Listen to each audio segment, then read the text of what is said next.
An Airbus A320 is plunging through a violent storm at 37,000 feet. The captain slumped over the controls. His heart stopped.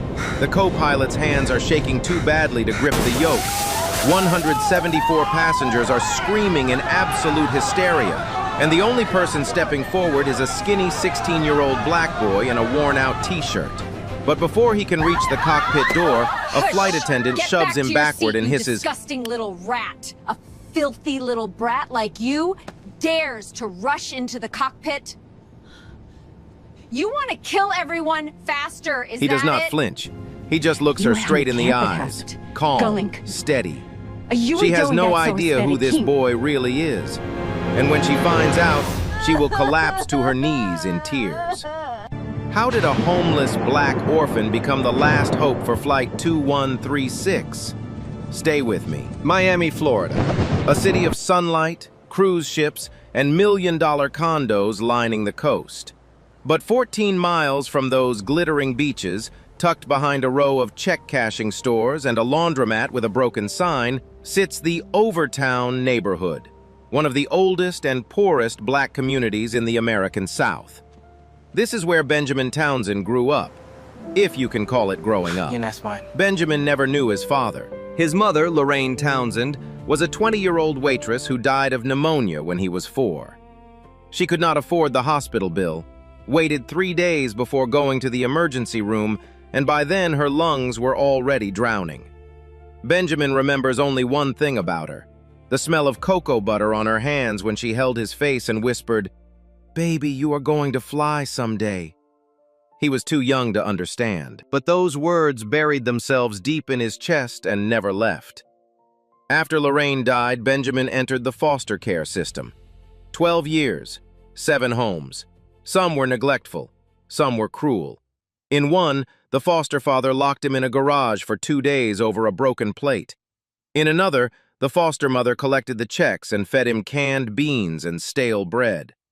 By 13, Benjamin had learned one rule: nobody is coming to save you. But he had something no foster home could take: an obsession with the sky. It started at age 6 when a commercial jet flew low over Overtown. The roar shook his ribs. The silver belly reflected the sun like a second god passing overhead. He stared until his eyes burned. From that moment, something locked onto the sky like a compass finding north. He spent every free hour at the Miami Public Library. Aircraft manuals, aerodynamics textbooks, pilot memoirs. The librarian, an old Haitian woman named Mrs. Colette, once found him asleep at closing time with his face pressed against a copy of Stick and Rudder. She did not wake him, just draped her cardigan over his shoulders and let him sleep. By 14, Benjamin could identify any commercial aircraft by silhouette. He knew the fuel capacity of a Boeing 787, the crosswind limit for an A320, the exact sequence for an emergency engine shutdown. He memorized cockpit recordings from YouTube, every call-out, every checklist. His foster siblings thought he was insane. His teachers ignored him. Benjamin did not care. The sky was the only place he belonged. Then, at 15, everything changed. A retired Air Force captain named Earl Davis walked into the Overtown Community Center. Captain Davis was 71, dark-skinned, silver-haired, back straight as a flagpole. He had landed a C-130 on a dirt strip in Afghanistan under enemy fire, earned the Distinguished Flying Cross, 32 combat missions. Now he ran a tiny volunteer aviation club for underprivileged kids that no newspaper covered, no politician funded, and no donor noticed. The first time Davis met Benjamin, he gave the boy 10 questions about flight instruments. Benjamin answered all 10 in under 2 minutes. Davis asked 10 more. Benjamin answered those too. Davis leaned back, folded his arms, and said, "Boy, who taught you all this?" Benjamin replied, "Nobody, sir. I taught myself." Davis was quiet for a long time. Then 5 words that changed everything. "I am going to teach you." Over 14 months, Davis trained Benjamin on a full-motion A320 simulator donated to the community center. 212 hours, every weekend, every holiday. Davis taught him not just how to fly, but how to think. Stay calm when instruments scream. Trust your hands when eyes fail. Breathe when the world falls apart.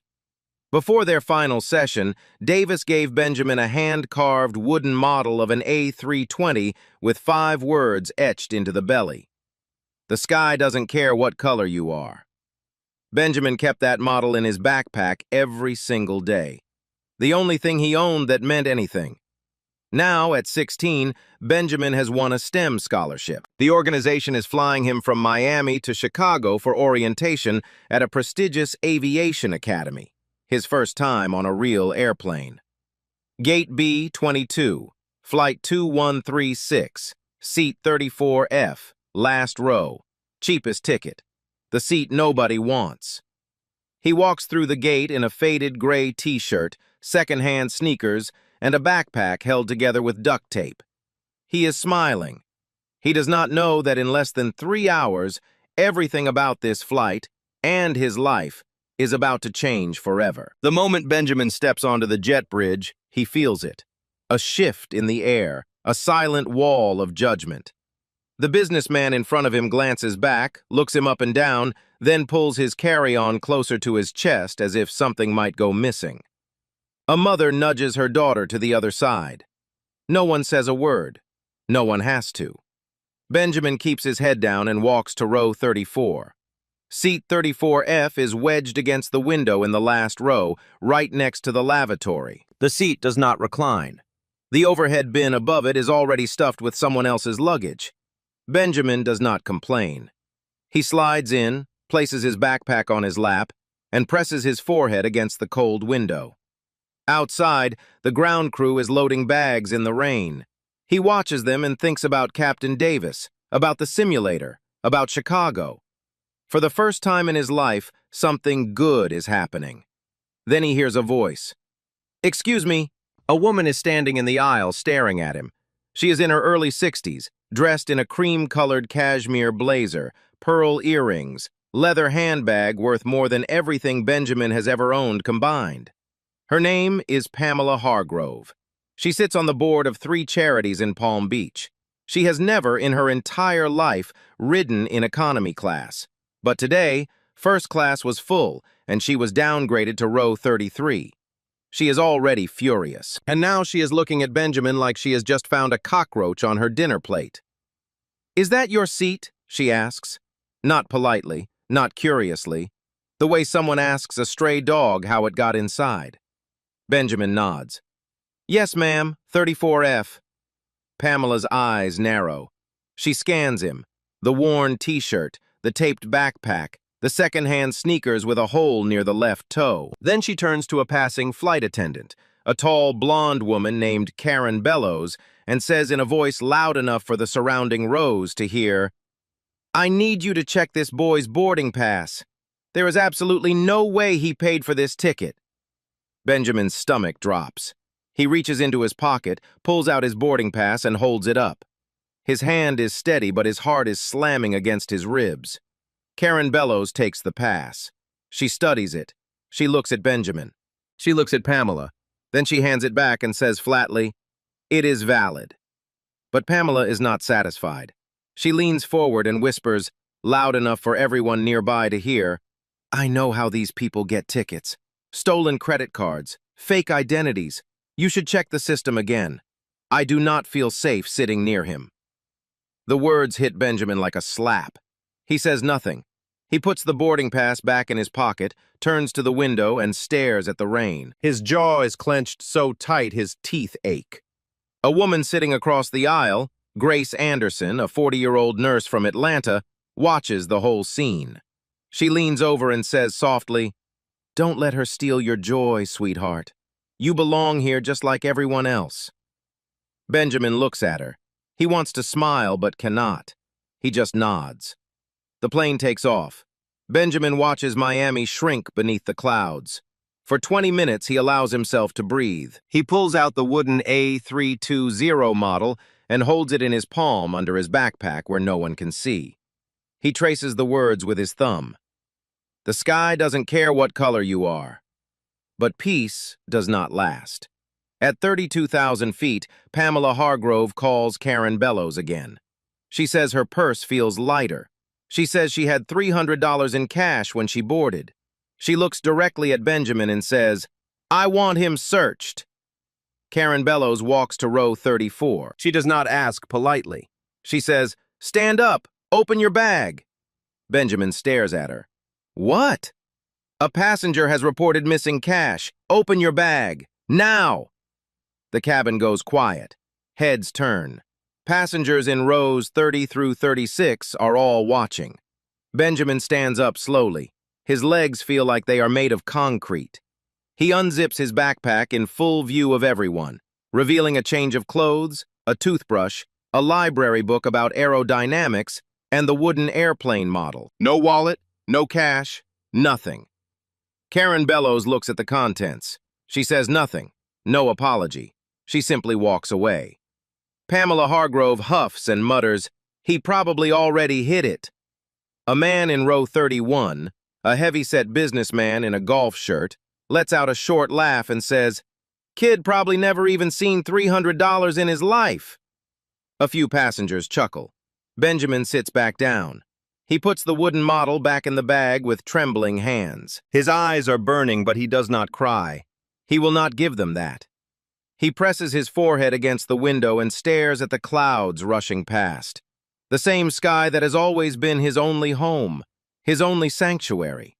And now, even here, 40,000 feet above the earth, he cannot escape what the world thinks of him. Grace Anderson reaches across the aisle and places a small packet of tissues on his armrest without a word. Benjamin does not touch them, but he sees them. And for a brief moment, in the middle of all that cruelty, one small act of kindness keeps him from breaking. 3 rows ahead, the cockpit door is closed. Behind it, Captain Ronald Beckett, a 58-year-old veteran pilot with 26 years and 18,000 flight hours, is rubbing his left arm. A dull ache has been spreading from his chest to his shoulder for the last 40 minutes. He tells his co-pilot, Craig Jennings, that it is probably just muscle tension. Jennings, 28 years old and in only his 4th month as first officer, nods and goes back to monitoring the instruments. Neither of them knows that a massive storm system is building directly in their flight path. Neither of them knows that in approximately 90 minutes, Captain Beckett's heart will stop beating. And neither of them knows that the only person on this aircraft capable of saving 174 lives is currently sitting in the last row, clutching a wooden airplane, trying not to cry. It happens without warning. A sound like a muffled explosion tears through the cabin. The plane lurches violently to the right. Overhead bins fly open, bags tumble into the aisle, drinks spill across laps. The lights flicker once, twice, then go dark for 3 full seconds before the emergency strips along the floor glow a pale, sickly green. Passengers scream, children wail. The seatbelt sign dings on with a sharp metallic urgency that sounds nothing like routine turbulence. Then the plane drops. Not a gentle dip, a free fall. 500 feet in 4 seconds, stomachs rise into throats. A woman 3 rows ahead of Benjamin vomits into her hands. The man in the golf shirt who laughed at him is now gripping his armrest with both hands, whimpering like a child. Pamela Hargrove screams so loud her voice cracks. Benjamin does not scream. His fingers are wrapped around the armrest, knuckles white, but his eyes are different. They are moving, scanning, calculating. He feels the angle of the descent. He hears the change in engine pitch. The left engine is still roaring, steady, normal. But the right engine sounds wrong, a grinding, stuttering whine that rises and falls like a dying animal. Benjamin knows that sound. He has heard it 200 times in the simulator. Compressor stall, stage 2. The plane stabilizes briefly. The intercom crackles. Craig Jennings' voice comes through, shaky, thin, trying to sound professional but failing badly. "Ladies and gentlemen, we are experiencing severe turbulence. Please remain seated with your seatbelts fastened. Everything is under control." Benjamin knows he is lying. Everything is not under control. The A320 is not designed to shake like this from turbulence alone. Something is wrong with the right engine, and the brief stabilization means the autopilot kicked in. But if the engine fails completely, the autopilot will not be enough. Not in this storm. 60 seconds pass. The plane shakes again, harder. The overhead oxygen masks deploy in rows 15 through 22. More screaming. A flight attendant stumbles down the aisle, grabbing headrests for balance, her face white as paper. Then the cockpit door opens. Karen Bellows rushes in. She comes back out 12 seconds later. Her face has changed. The professional mask is gone. What is underneath is raw, animal fear. She grabs another flight attendant and whispers something. The other attendant's hand flies to her mouth. They both look toward the cockpit like they are staring at a coffin. Benjamin watches every movement. He reads their body language the way Captain Davis taught him to read instruments, with precision and without emotion. The captain is down. He is certain of it now. Karen Bellows picks up the intercom. Her voice trembles. If there is any passenger on board with flight experience, any experience at all, please identify yourself to a crew member immediately. Silence. 174 passengers and not a single hand goes up. The businessman in the golf shirt stares at his shoes. Pamela Hargrove clutches her pearls and whispers prayers to a God she only remembers in emergencies. Nobody moves. Nobody speaks. Except Benjamin. He unbuckles his seatbelt. He stands up, and he begins walking toward the front of the aircraft. Grace Anderson sees him rise. Her eyes widen. She whispers, "Benjamin, what are you doing?" He does not answer. He just walks, steady, straight, one hand brushing the overhead bins for balance as the plane shudders beneath him. Passengers watch him pass. A teenager. A black teenager in a faded t-shirt walking toward the cockpit of a dying airplane. Some stare in confusion, some in disbelief. An elderly man grabs his wrist and says, "Sit down, son, this is not the time for games." Benjamin gently removes the man's hand and keeps walking. He reaches the front galley. Karen Bellows sees him, and her expression shifts from fear to fury. She steps in front of the cockpit door, blocking it with her body, and that is when she shoves him backward and hisses the words we already heard. "A filthy little brat like you dares to rush into the cockpit? You want to kill everyone faster, is that it?" Benjamin stands still. The plane drops again, 100 feet. Karen stumbles. Passengers scream. And in that chaos, Benjamin speaks for the first time since the crisis began. His voice is low, steady, and terrifyingly calm. The right engine has a stage 2 compressor stall. Your autopilot is compensating, but it will fail within 6 minutes in this wind shear. Your captain is unconscious or dead, and your first officer has less than 400 hours on type. If you do not let me through that door, everyone on this plane will die, including you. Karen Bellows freezes. Her mouth opens, but nothing comes out. Karen Bellows stares at Benjamin like she is seeing him for the first time. Her mind is trying to reconcile two realities: the filthy little brat she shoved 30 seconds ago, and the boy who just diagnosed the aircraft's engine failure with surgical precision. Her mouth is still open. No words come out. Behind her, the cockpit door is ajar. Through the gap, Benjamin can see it. Captain Ronald Beckett slumped sideways in the left seat, his body held in place only by the shoulder harness. His face is gray. His arms hang limp. On the right side, Craig Jennings is gripping the yoke with both hands, sweat pouring down his temples, his eyes darting across the instrument panel like a student who walked into the wrong exam. The master caution light is flashing amber. The engine warning display for the right power plant is pulsing red. And through the windshield there is nothing but black, a wall of storm clouds lit by flashes of lightning that make the cockpit glow like the inside of a strobe. The plane drops again, hard. Karen grabs the doorframe.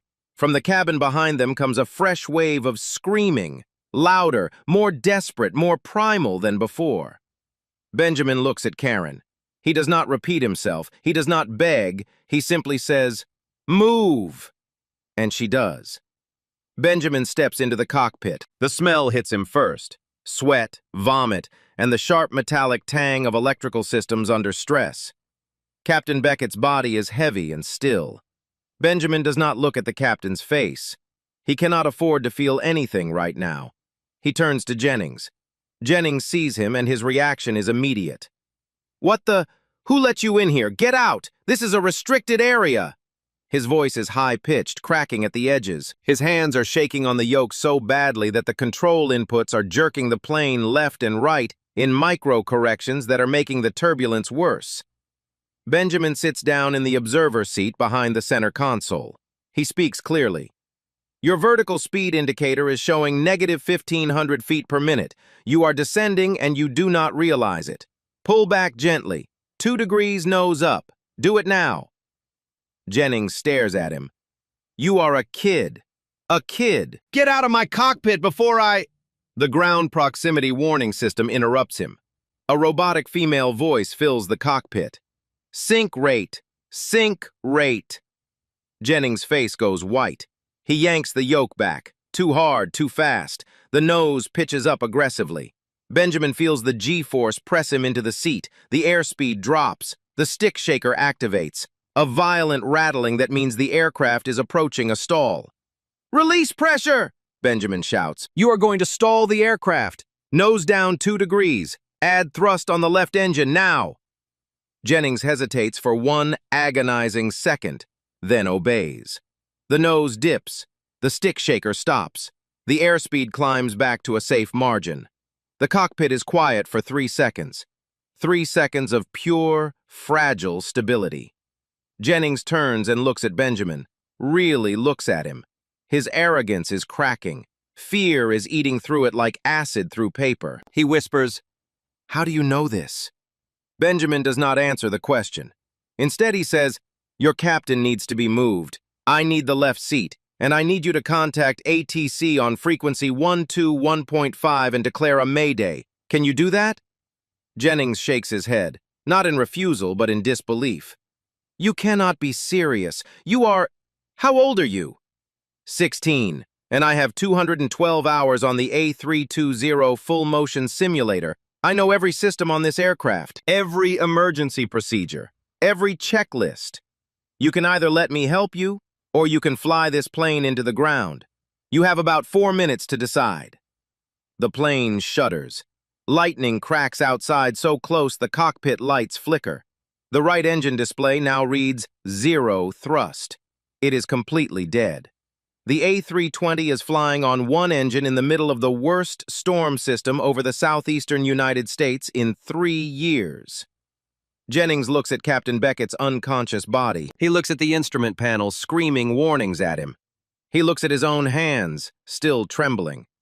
And then he looks at the 16-year-old boy sitting behind him with the calmest eyes he has ever seen in his life. He unbuckles Captain Beckett's harness. Benjamin helps him ease the captain's body out of the left seat and onto the cockpit floor. Grace Anderson, the nurse from row 33, appears at the cockpit door. She does not ask questions. She kneels beside the captain and begins checking his pulse, his breathing, his pupils. She looks up at Benjamin and shakes her head slowly. Benjamin understands, but he cannot stop now. He slides into the captain's seat. His hands rest on the yoke. His feet find the rudder pedals. For 1 brief second, everything goes quiet in his mind. The screaming cabin, the howling wind, the flashing warnings, all of it fades. And he is back in the community center in Overtown, sitting beside Captain Earl Davis, hearing the old man's voice. Feel the airplane. It talks to you through the yoke, through the pedals, through the seat of your pants. Listen, and it will tell you what it needs. Benjamin presses the radio button. "Miami Center, this is Flight 2136. Mayday, mayday, mayday. Captain is incapacitated. First officer is in the right seat. I have assumed command from the left seat. We have lost the right engine. Currently at flight level 310 on 1 engine in severe weather. Requesting emergency vectors and nearest available runway. Over." There is a pause on the other end. A long pause. Then a voice, controlled, professional, but unmistakably stunned, responds. "Flight 2136, Miami Center copies your mayday. Please confirm. Who is speaking? State your qualifications."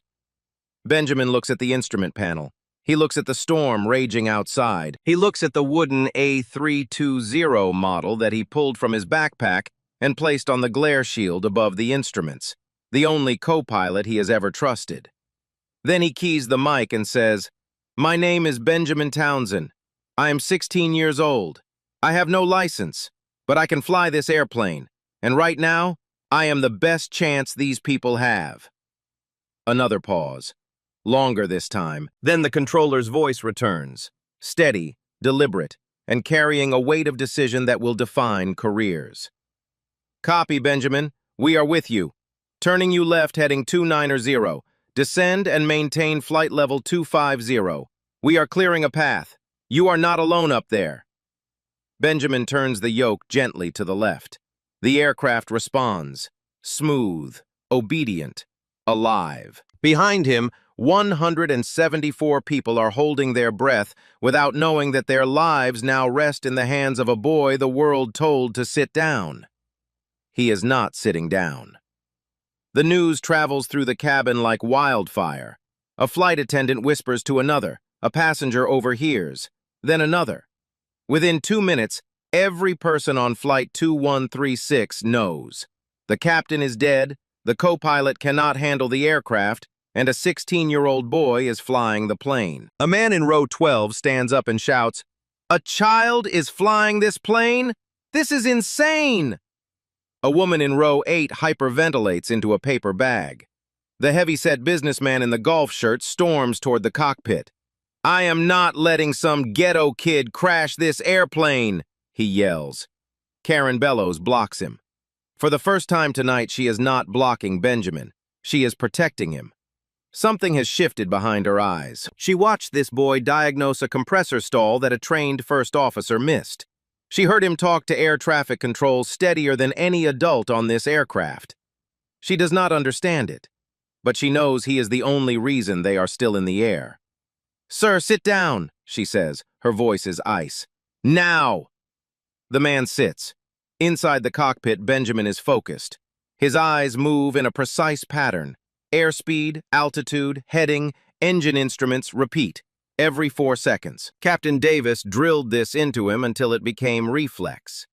Jennings sits in the right seat, following Benjamin's instructions, adjusting thrust, reading checklists. He has stopped questioning. He is watching a teenager fly an A320 on one engine through a Category 4 storm with the precision of a 30-year veteran, and he has no explanation for it. Jennings keys the radio. "Miami Center, Flight 2136, requesting weather updates for alternates within a 150-mile radius," the controller responds. But before the weather update, he says something unexpected. "Flight 2136, stand by. We have someone requesting to speak directly with your left seat." A click, static, then a voice, old, deep, steady as bedrock. "Benjamin, this is Captain Davis." Benjamin's hands freeze on the yoke. For the first time since he entered the cockpit, his composure cracks, his breath catches, his eyes sting, he swallows hard. "Captain Davis, how did you—" "The FAA called me. They traced your name through the Scholarship Foundation. Wanted to know if you are real." A pause. Then, with a warmth that cuts through the static like sunlight through clouds, Davis says, "I told them you are the most gifted pilot I have trained in 50 years of flying.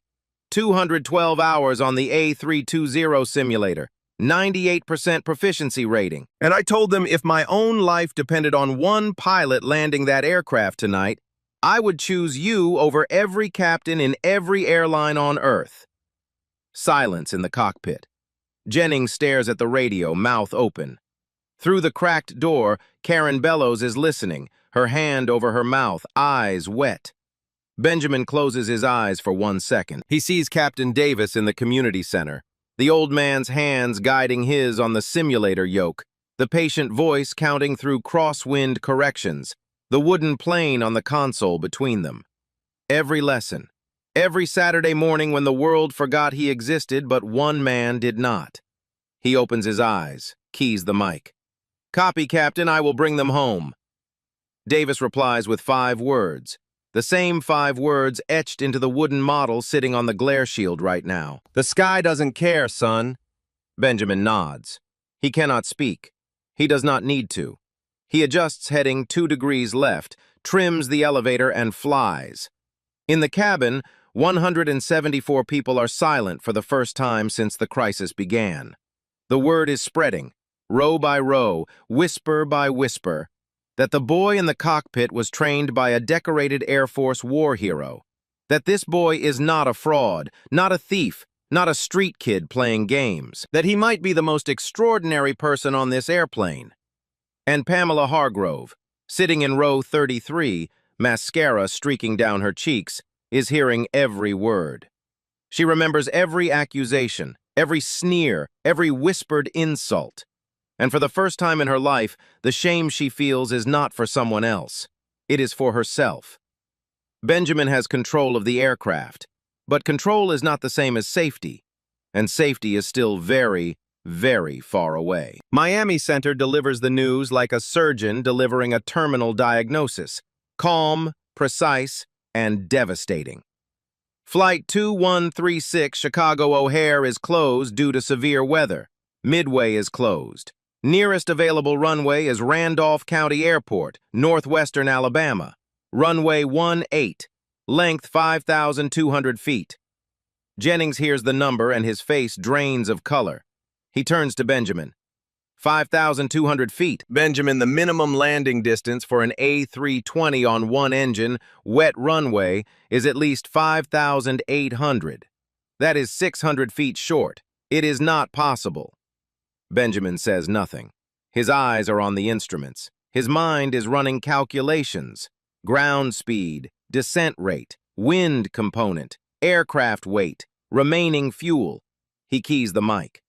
Miami Center, confirm runway surface condition. Runway 18, wet, moderate standing water. Crosswind component 15 knots, gusting 22. Visibility 1/4 mile in heavy rain. Ceiling 200 feet. Jennings shakes his head. This is suicide. We should divert further south and wait for... Wait for what? Benjamin's voice is quiet, but it cuts through the cockpit like a blade. We have fuel for 43 minutes.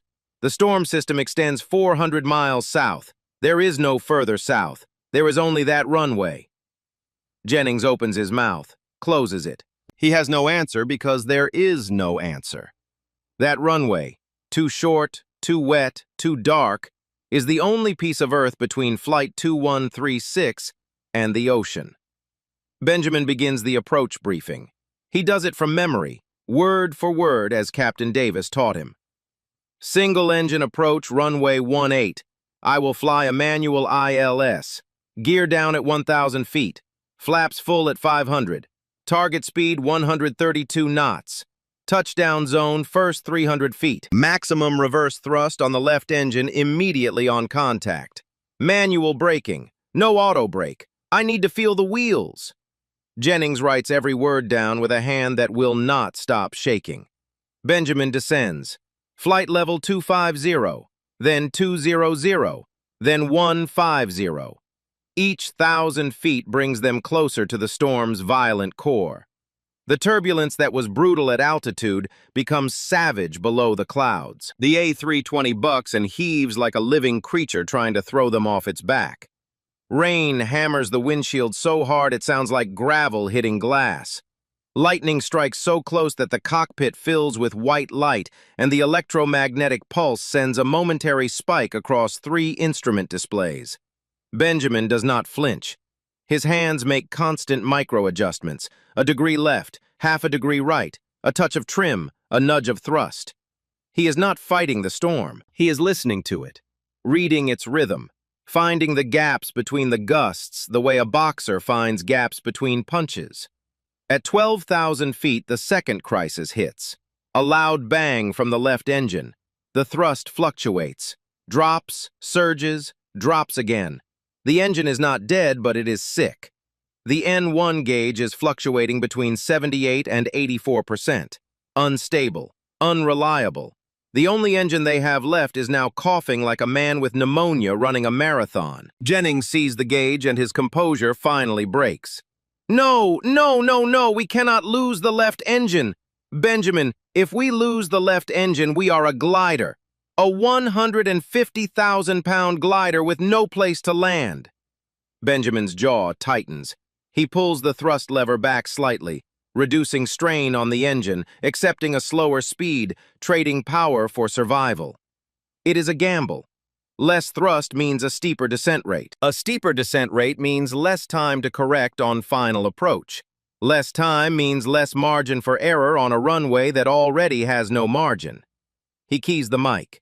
His voice has not changed. Still low, still steady, still terrifyingly calm. Miami Center 2136. Left engine showing N1 fluctuation. I am reducing thrust to stabilize. Request you clear all traffic and have emergency services standing by at Randolph. Full deployment. We are coming in hot and short. The controller's response is immediate.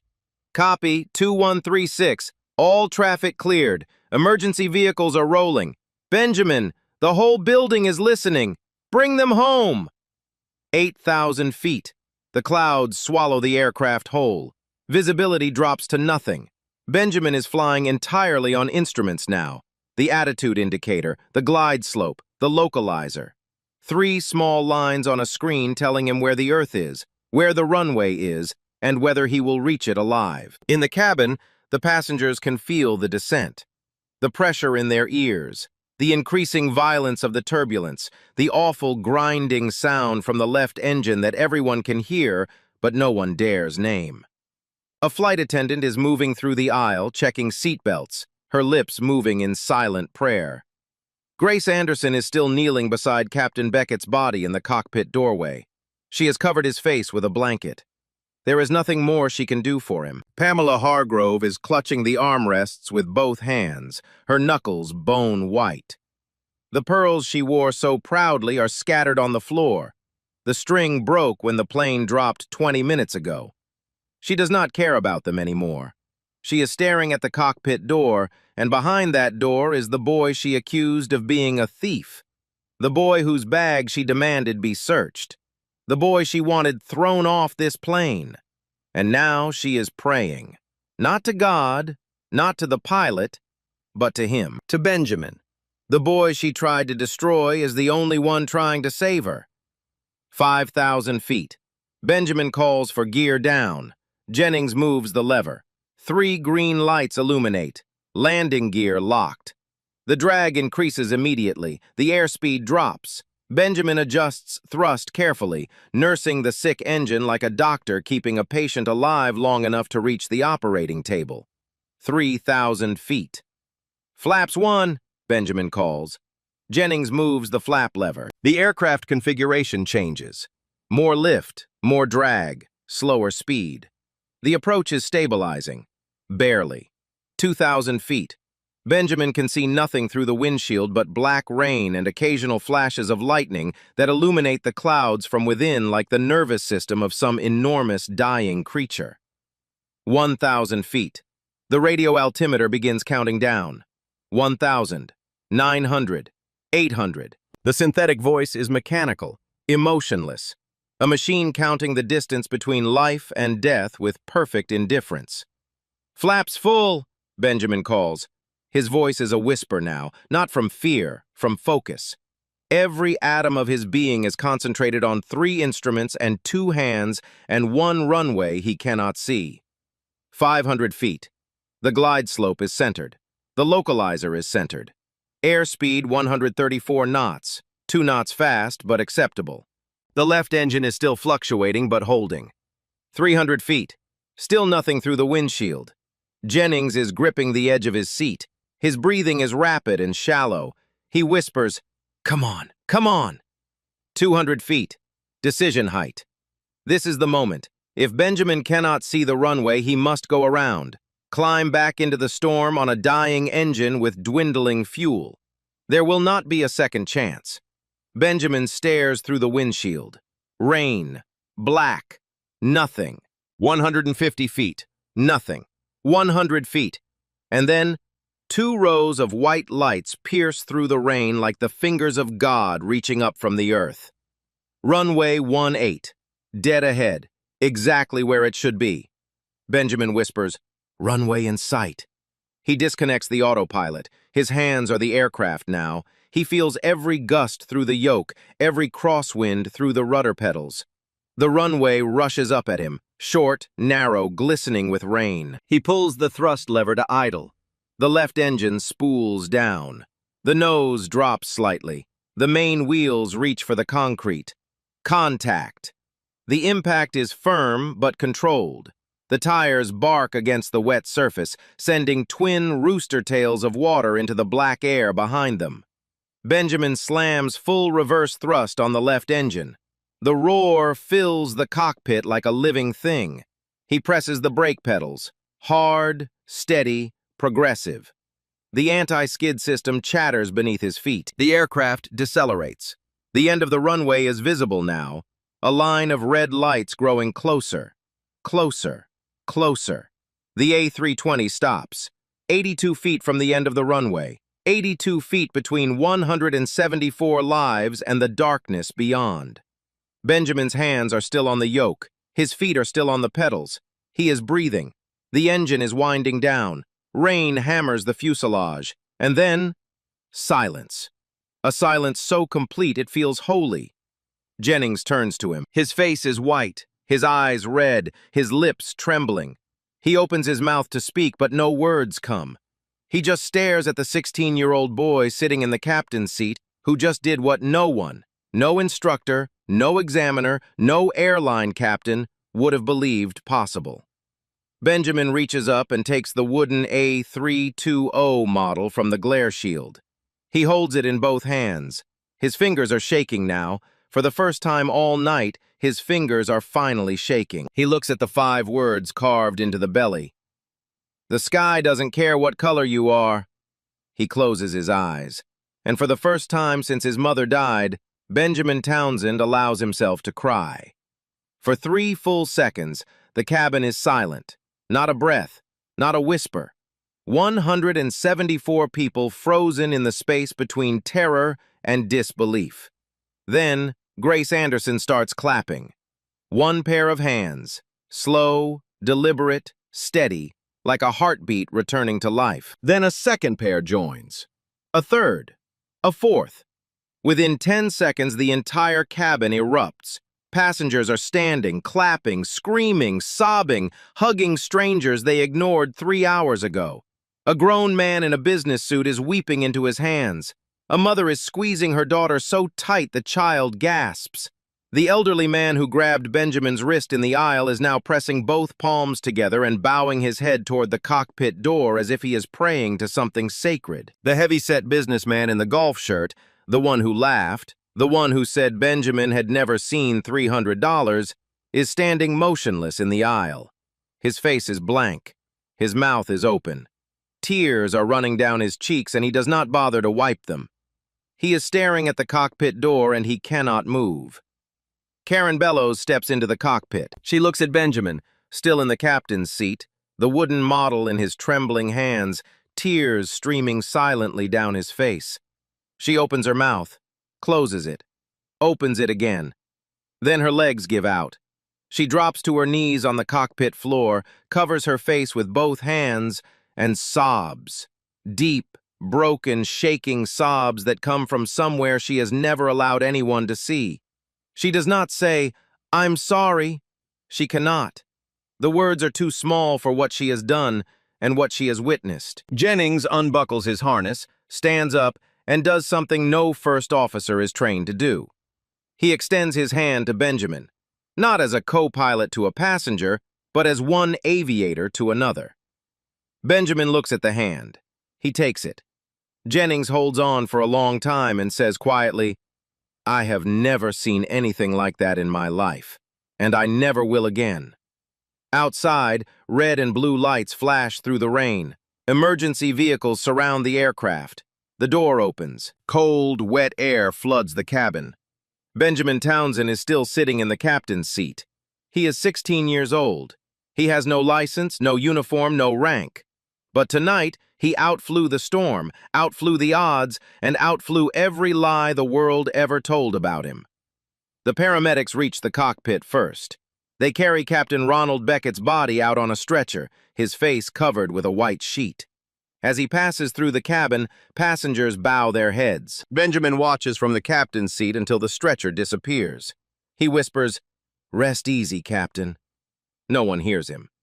Benjamin steps out of the cockpit. The moment he appears in the cabin doorway, the applause erupts, louder, rawer than before. Passengers reach for him as he walks down the aisle. Hands touch his shoulders, his arms. Strangers say, "Thank you," with voices that break halfway through. A little girl in row 19 holds out a teddy bear. Benjamin kneels, smiles, and gently pushes it back into her arms. "You keep him safe," he says. Grace Anderson is waiting at row 33. She pulls him into an embrace so tight he cannot breathe. She holds him for 20 seconds without a word. When she lets go, her scrubs are wet with his tears. Then he sees Pamela Hargrove. She is standing in the aisle. Her cashmere blazer is wrinkled. Mascara has carved black rivers down both cheeks. Her pearls are gone. Her hands are shaking. She looks at Benjamin and something collapses inside her. Something built over 60 years of certainty about who matters and who does not. She steps forward. Her mouth trembles. She tries to speak 3 times before the words come. "I am so sorry. For what I said. For what I did to you." Her voice cracks. "You saved my life, and I treated you like you were nothing." Benjamin looks at her. He has every right to turn away, but he does not. He nods once and says, "I forgive you, ma'am. I hope you remember this next time you see someone who looks like me." Pamela's knees buckle. She collapses into the nearest seat, burying her face in her hands, crying harder than she has ever cried. Not for herself. For the first time in her life. Not for herself. By morning, the story is everywhere. Every network, every front page, every feed. CNN runs. 16-year-old orphan lands crippled jet, saves 174 lives. The clip of Benjamin's Mayday call leaks within hours. His calm voice saying words that will be replayed 10 million times. "I have no license, but I can fly this airplane." Social media erupts. Hashtag Benjamin Townsend trends #1 worldwide. Hashtag The Sky Doesn't Care becomes a movement. The airline announces a full scholarship, not just flight school, but a 4-year aerospace engineering degree at any university of his choosing. 3 major airlines offer him a guaranteed cadet position the day he turns 18. The FAA opens a review not to punish him, but to study how a self-taught teenager performed a landing their own simulations later confirm had a success probability of 11%. Captain Earl Davis watches the press conference from his living room in Overtown. The video of her shoving Benjamin in the galley, captured by a passenger's phone through a crack in the curtain, goes viral the same week. 42 million views. The comments are merciless, but Benjamin never shares it, never mentions it. When a reporter asks him about Karen, he says only, "She was scared. We were all scared. I hope she finds peace." That single sentence gets more shares than the video itself. There is a moment on that recording, the cockpit audio that the FAA released 6 months later, that most people miss the first time they hear it. It comes right after Benjamin's Mayday call, right after he tells Miami Center his name and age. There is a 2-second gap of dead air, and then, very faintly, you can hear him exhale. Just one breath, steady, controlled. The breath of a boy who already knew he could do this, who always knew, but had never been given the chance to prove it. That breath is the entire story. Because Benjamin Townsend did not become extraordinary on Flight 2136. He was extraordinary long before he stepped onto that plane. He was extraordinary in the library at age 10 reading manuals no one assigned him. He was extraordinary in the community center at age 15, flying simulators no one knew existed.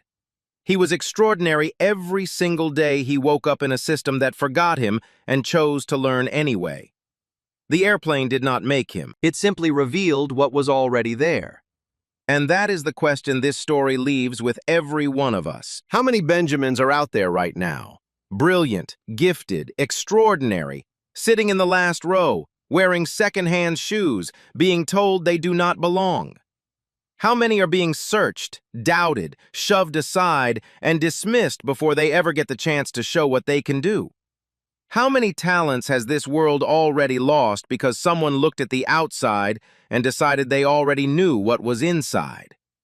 The sky does not care what color you are. The sky does not care how much money your parents had. The sky only asks one question. Can you fly? Benjamin Townsend can fly. If this story moved you, share it with someone who needs to hear it. Leave a comment telling me, have you ever been judged before you were given a chance? Subscribe to this channel so you never miss a story like this again. And remember, the sky does not care. Neither should we. Hashtag Benjamin Townsend. Hashtag the sky doesn't care. Hashtag justice for Benjamin.